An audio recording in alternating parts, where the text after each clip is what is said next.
Hello, Anki from Norway, and today we want to go to Vårlivarden. This is Øvre Hetland.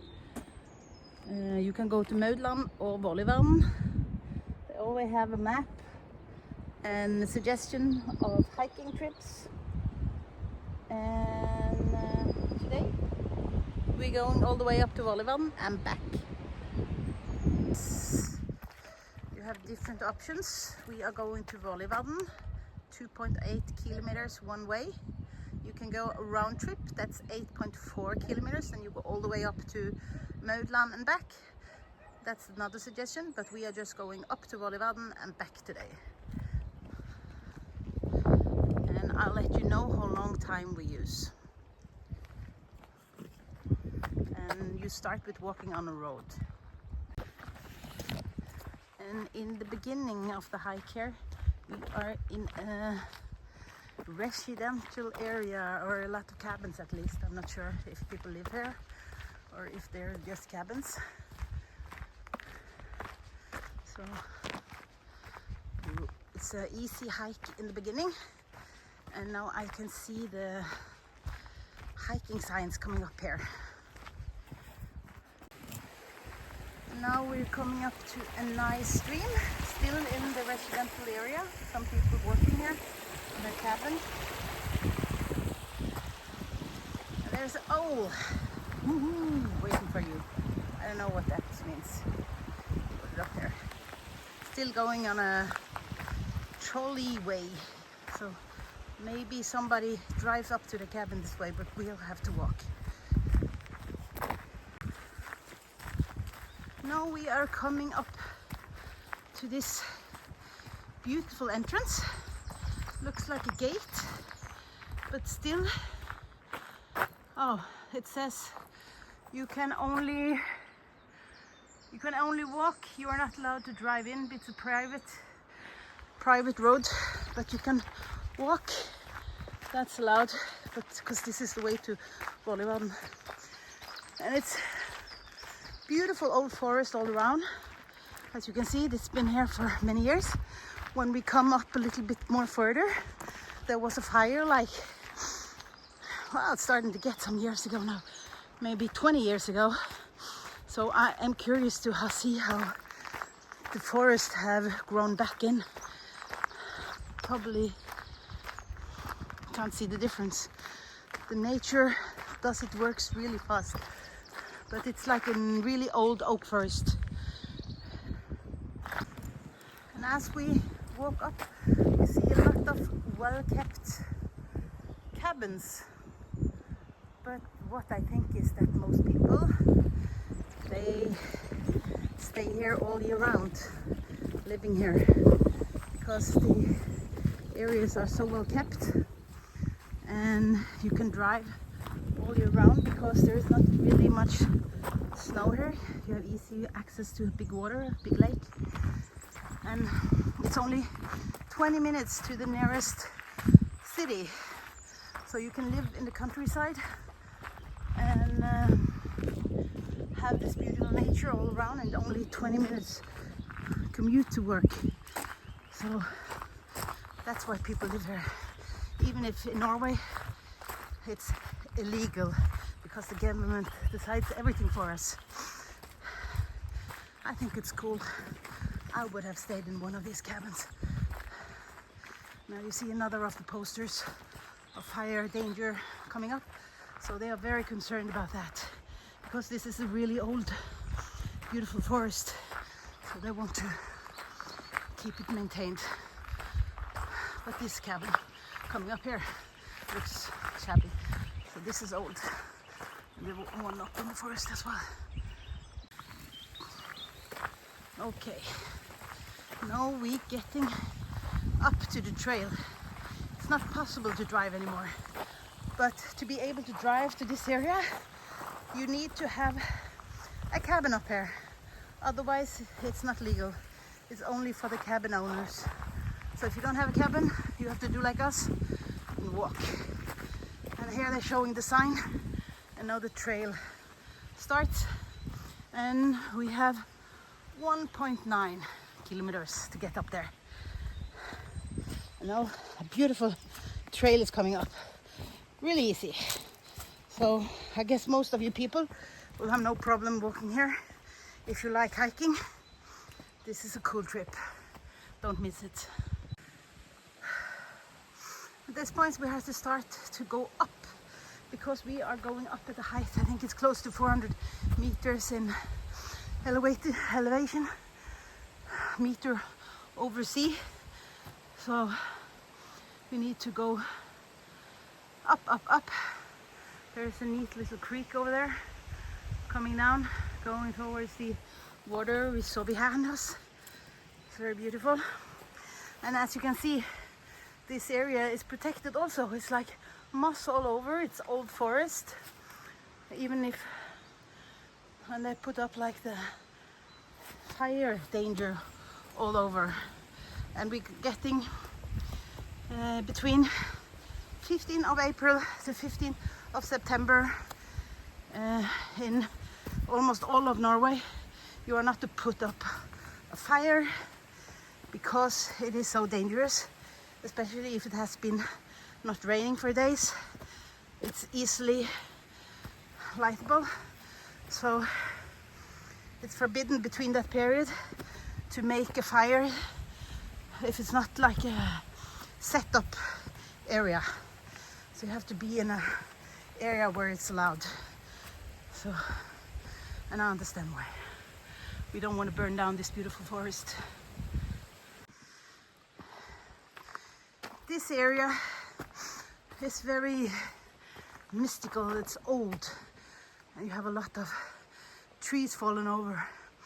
And you know, in Norway we don't have Bigfoots, but we do have a lot of trolls. So in Norway they're concerned about the trolls in the forest, but I guess it's the same thing as the Bigfoot in the US, Canada, but we call them trolls. And this is like a perfect area for them, the habitat. I've never seen a big troll, but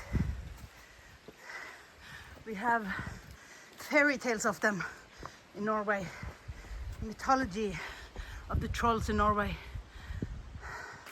And I'm a bit confused because there is a trail going this way, a path, but I can see a red dot on this stone, and further up there is another red dot on this one.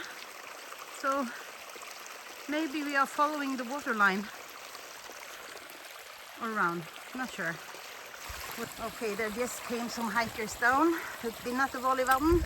They told me it was up this creek, but my daughter is taking the other way, so we're doing an experiment because they might end up in the same area. Well, at least that's what the hikers told us, that they thought that maybe it was the same way. This is just like a little bit more rugged terrain, but I'll do this one because this is where the dots were. I can see one coming along up in front of me.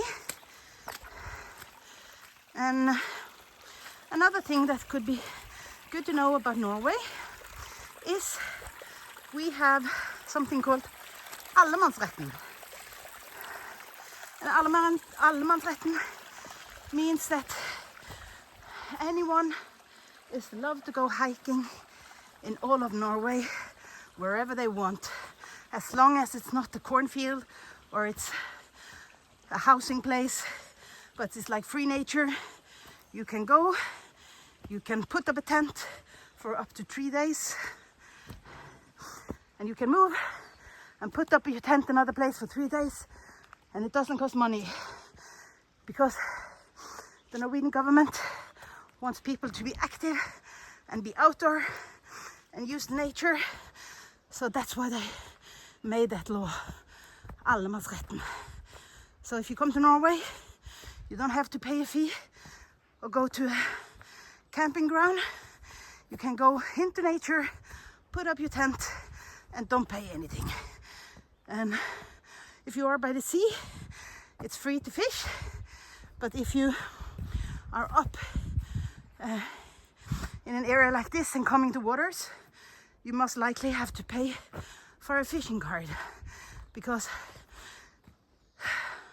the people who owns the land are allowed to put up a fee or get the fee for you fishing there.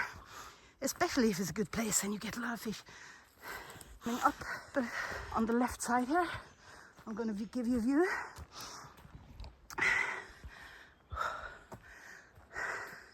You find a nice spot down there to put up your tent, stay there for a couple of days and move on. And you can go a round trip like this. We are far from people now, even we haven't been walking far. We only met 2 people, 2 in the 60s maybe, doing a hike up here. Normally in weekends there is a lot of people out hiking, but this is not a very known area to most people.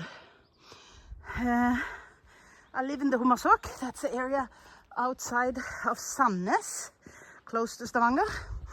So if you are in Stavanger, it's about 45 minutes by car, and you're in m.o.h, and then you just have to find the way to Øvre Hetland and do a hike to Vårlivarden. It's very nice, and you know, I think it's beautiful now. This is probably where the slope is coming up. I'll see if I see my daughter coming here somewhere. I think maybe it's a longer hike. I'll wait or go to the top and see if she's taking, you know.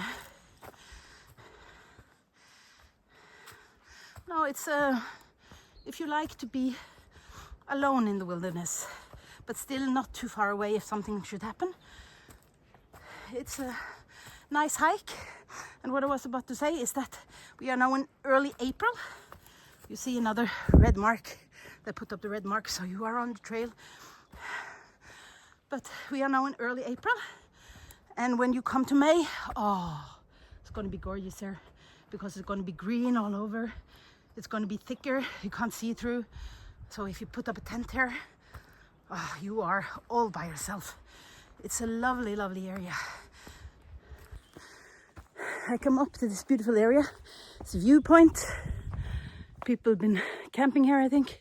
I see some fire down there. You can sit, enjoy the scenery. It's a really cool area. Maybe there's a troll nearby. Okay, I'll hurry up and get close to my daughter, who's already waiting for me at the top because I'm slow. Ooh, almost lost it there. Okay, we're coming up to another crossroad. And actually they put up a sign called m.o.h. It means swampland. So you have to pass a swampland. Be aware, because some places are deeper than others. And as you can see, we come to another choice. We go m.o.h, Øvre Hetland, but we are going up.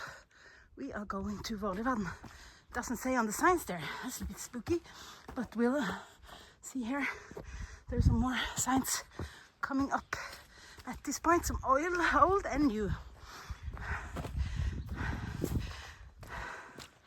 Old and new. So the new one tells us it's less than 1 kilometer up to Vårlivarden. And you can do, I would do longer trips, go for a hike here. You can say they mark the trail. You see the red dots. But you have to go through Myrland, some swamp area. And here are the old signs. But I guess the last kilometer is just straight up. Oh, halfway to the top. Now you can see some of the burned down trees even better. It's a magnificent view, and I can't wait to get up to all the way to the top to see all of this. Okay, here I had to take over and mute the sound because all you can hear is the wind. So what I was trying to say is on top here there is a verde that's like made of stone, and there is a mailbox, and in that mailbox there's always a book, and you should write your name and date and country of origin. And what they do is they collect them every year and they try to count how many people will walk up to this viewpoint. So they have, depending on how many there is, how much they should take care of this trail. And it's also fun to know that every year there is about 1,000, 10,000, how many people do this hike. We used to also, I also see at the watch that we use almost 1.5 hours walking up to this point. And what I'm always also telling you is that it says it's quite a short hike, it's 2.4 kilometers, but what it's not telling you is that they measure it in length. So it's in air length, 2.4, but actually you go much longer because you go up and down, up and down, up and down. So you can't really compare it to the length. You have to say how many heights you go up and down. And in a bit I'm going to show you what we're looking at, the view, all the beautiful view, what you can see. Okay, and now I want to try to show you the view. This is Lucy. This is Bergsagel. Go back to Lucy, and then you see Stavanger. That's in the horizons there. Over at the other side, you can see Stavanger. So it's a short ferry ride. And also you have more to the right, you have Jørpeland. So everything is close by. If there had been sun, you would see much clearer. You can see all the way around. You just stand on the top of the world and you can see all the things around you. So it's a really beautiful view.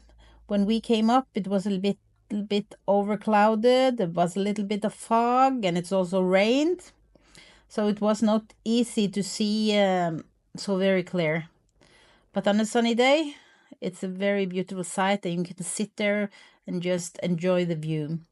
I also wanted to tell you that there is a hidden gem, a hidden hack. If you don't like the long hike, 1.5 hour one way, next time I will show you a shorter version where you can get to the same viewpoint, but in a much, much shorter time. You don't have to walk that far. But some people like to hike and some people just like to take photos and look at the views. So I'm going to give you the other version next time.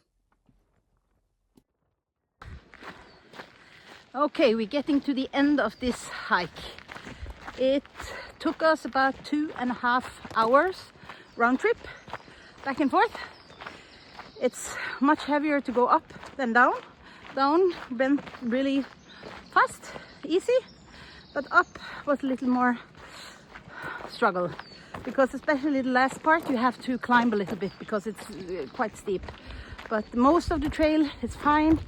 This is just the ferry trail, isn't that what you call it? Easy peasy trail before the real hiking trip starts. But this is a bit longer. I will show you a faster route to Vårlivarden next time.